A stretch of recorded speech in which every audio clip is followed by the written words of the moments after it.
মেসোপটেমীয় সভ্যতার অন্যতম ব্যাবিলন।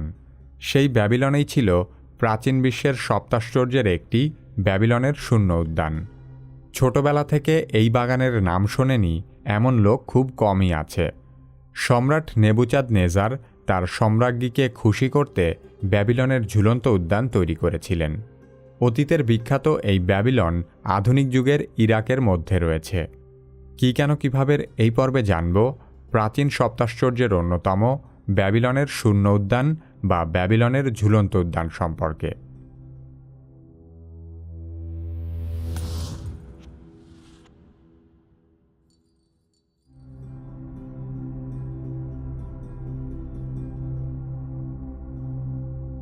খ্রিস্টপূর্ব ৬০০ সালে ইরাকের ইউফ্রেটিস নদীর তীরে ব্যাবিলনের শূন্য উদ্যান নির্মাণ করা হয়েছিল। নামে একে শূন্য উদ্যান বা ঝুলন্ত উদ্যান বলা হলেও অবকাঠামোটি মোটেও শূন্যে ভাসমান ছিল না, কিংবা উপর থেকে কোনো কিছুর সাথে ঝুলন্তও ছিল না। বিস্তৃত সমতল ভূমির মাঝে সুউচ্চ স্তম্ভ তৈরি করে তার উপর এই বাগান বানানো হয়েছিল, যা ছিল তখনকার দিনে কল্পনাতীত। তাই বিষয়টি সে সময় শূন্যে ভাসমান উদ্যানের চেয়ে কোনো অংশে কম ছিল না। পৌরাণিক এই বাগানের বর্ণনায় যাওয়ার আগে এই অবকাঠামো গড়ে তোলার কারণ বা উদ্দেশ্য সম্পর্কে জেনে নেওয়া যাক। সম্রাট নেবুচাদনেজারের স্ত্রী ছিলেন মিডিয়ান রাজ্যের রাজকন্যা। মিডিয়ান ছিল পাহাড় পর্বতে ঘেরা অসাধারণ সুন্দর এক দেশ, কিন্তু ব্যাবিলন হল সমতল মরুভূমি। তাই বিয়ের পর ব্যাবিলনে এসে সবসময় সম্রাজ্ঞীর মন খারাপ থাকত। তখন নেবুচাদনেজার সম্রাজ্ঞীকে খুশি করতে বিশাল এক পরিকল্পনা গ্রহণ করেন। তিনি তার প্রাসাদের সাথেই একটি কৃত্রিম পাহাড় তৈরির আদেশ দেন এবং সেই পাহাড়ে তৎকালীন সময়ের প্রায় সকল ফুল ফলের গাছ লাগিয়ে একটি বিশাল বাগান গড়ে তোলেন। এই হল ব্যাবিলনের শূন্য উদ্যান তৈরির কাহিনী। আশ্চর্য এই বাগানের আয়তন ছিল ৮০০ বর্গফুট এবং মাটি থেকে এর উচ্চতা ছিল প্রায় ৮০ ফুট। উচ্চতায় অনেকটা বর্তমানকালের প্রায় ৮ তলা বিল্ডিংয়ের সমান। বিশাল বিশাল স্তম্ভের উপর নির্মিত বারান্দায় বিভিন্ন রকমের গাছ লাগিয়ে বাগান গড়ে তোলা হয়েছিল। ধারণা করা হয় সেই বাগানে ছিল ৫ থেকে ৬ হাজার বিভিন্ন প্রজাতির গাছ। বাগানটি তৈরি করতে ৪,০০০ শ্রমিক কাজ করেছে এবং বাগান পরিচর্যার কাজে ১,০৫০ জন মালি নিয়োজিত ছিল।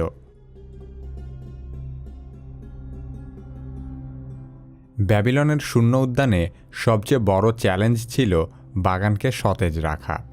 কারণ এমনিতেই মরুভূমি এলাকায় তেমন একটা বৃষ্টিপাত হয় না, তার উপর আবার এত উঁচুতে পানি তোলা সহজ কাজ নয়।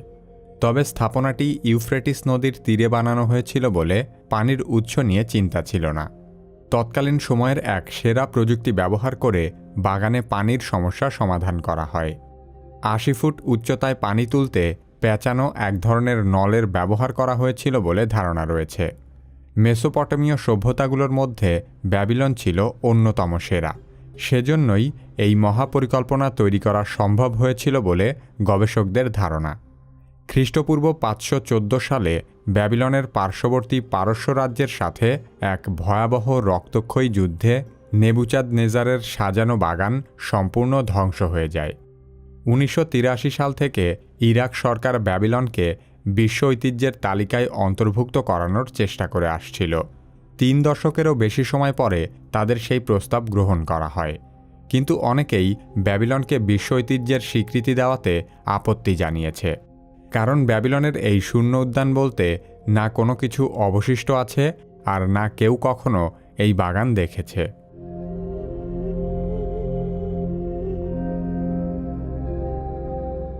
আধুনিককালের বহু গবেষকের ধারণা ব্যাবিলনের ঝুলন্ত উদ্যান বলতে আসলে কিছুই ছিল না। এই বাগানের পুরোটাই সাহিত্যিকদের কল্পনা।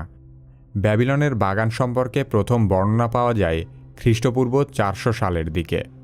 বেরোসাস নামের ব্যাবিলনের এক পুরোহিত সেই বর্ণনা দেন। এরপর গ্রিক ইতিহাসবিদেরা বোরোসাসের বর্ণনার উপর ভিত্তি করেই ব্যাবিলনের শূন্য উদ্যান ধারণাটিকে জনপ্রিয় করে তোলে।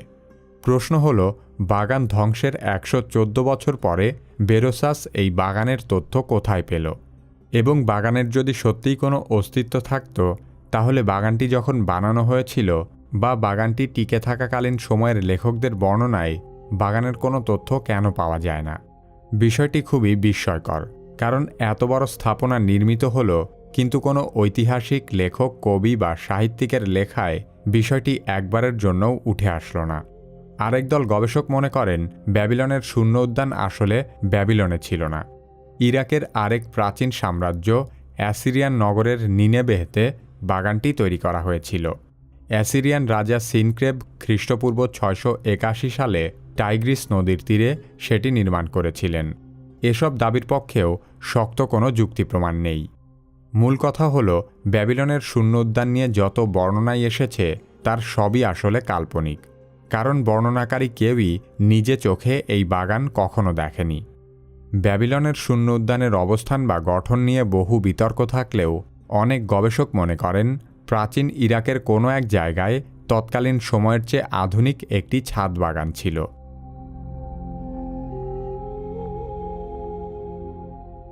ব্যাবিলনের ঝুলন্ত উদ্যান নিয়ে সবচেয়ে বড় ভাওতাবাজিটা করেছে ইরাকের সাবেক স্বৈরশাসক সাদ্দাম হুসেন। প্রাচীন ব্যাবিলন সভ্যতার পুরাতাত্ত্বিক নিদর্শনাবলীকে সে পুনর্নির্মাণ করেছে। রাজা নেবুচাদনেজারের প্রাসাদ, দুর্গ টাওয়ার এবং বিভিন্ন দেয়ালের ধ্বংসাবশেষের মাঝে সাদ্দাম সরকারের সময়ে নতুন ইট দিয়ে কিছু অবকাঠামো বানানো হয়। কৃত্রিম প্রত্নতাত্ত্বিক অবকাঠামো বানিয়েই ক্ষান্ত হয়নি, বরং ঐতিহাসিক ধ্বংসস্তূপের উপরে সাদ্দাম হুসেন নেবুচাদনেজারের মতো এক প্রাসাদ নির্মাণ করে। এই প্রাসাদের দেয়াল ফলকে সাদ্দাম হুসেনের মূর্তি আজও দেখা যায়। এসব যেন নিজের ক্ষমতাকে চিরস্থায়ী করার প্রয়াস। যদিও পরবর্তীতে মার্কিন যুক্তরাষ্ট্র ইরাক আক্রমণ করে ব্যাবিলনের প্রত্নতাত্ত্বিক নিদর্শন সহ সাদ্দাম হুসেনের প্রাসাদে ব্যাপক ধ্বংসযজ্ঞ চালায়। মার্কিন সেনারা এখানে ঘাঁটি গাড়ার পাশাপাশি এই প্রাসাদে বাস্কেটবল খেলার সুযোগও হাতছাড়া করেনি। একসময় স্বৈরশাসকের ভয়ে সাধারণ লোকজন যে এলাকার ধারে কাছেও ঘেঁষতে পারত না, সেখানে আজ তারা অবাধে বিচরণ করছে। ব্যাবিলনের শূন্য উদ্যান যেমন প্রাচীন বিশ্বের সপ্তাশ্চর্যের অন্যতম, তেমনিভাবে নতুন বিশ্বের সপ্তাশ্চর্যের অন্যতম একটি জায়গা মাচু পিচু। মাচু পিচু ছিল ইনকা সভ্যতার সম্ভ্রান্তদের অবকাশ যাপন কেন্দ্র। আন্দিজ পর্বতমালায় থাকা এই মধ্যযুগীয় শহর অত্যন্ত সুপরিকল্পিতভাবে গড়ে তোলা হয়েছিল। ইনকা সভ্যতার বিস্ময়কর দুর্গনগরী মাচু পিচু সম্পর্কে জানতে চাইলে কি কেন কিভাবের এই ভিডিওটি দেখতে পারেন। কি কেন কিভাবে চ্যানেলে আপনি নতুন হলে আমাদের অন্যান্য ভিডিওগুলোও দেখতে থাকুন।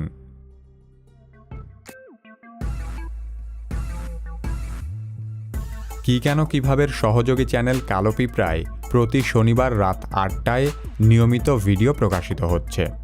বিশ্বের বিখ্যাত সব শহরের ভিডিও দেখতে পারবেন এই চ্যানেলে। কালো পিঁপড়া সাবস্ক্রাইব করে বেল আইকনটিতে ক্লিক করে রাখুন, তাহলে পরবর্তী ভিডিও আসার সাথে সাথে জানতে পারবেন।